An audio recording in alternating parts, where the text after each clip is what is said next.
আজকে সকালে টিফিনটা একটু তাড়াতাড়ি রেডি করে লইতেছি, কারণ কালকে রাত্রে আইসে আমরা বাড়িতে অতীত আমার কাকি শাশুড়ি আর আমার ছোটো জালের মা আর বোন।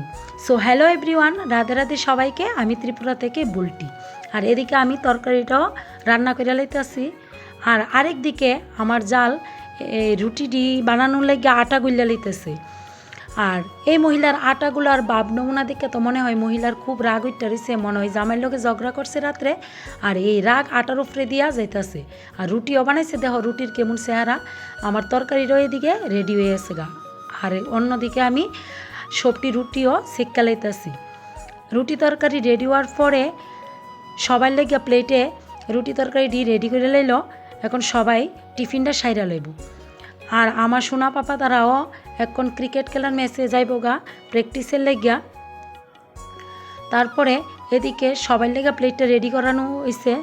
আমার কাকি শাশুড়ি, আমার শাশুড়ি আর আমরা সবাই মিললা টিফিনটা করতাম বইয়া গেলাম গা।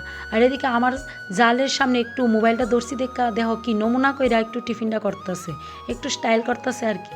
তো সবার খাওয়া দাওয়া মানে সকালে টিফিনটা হয়ে গেল গা। এখন দুপুরে রান্নাবাড়ি চলবো। ব্লগটা এখানে শেষ করতেছি, টাটা।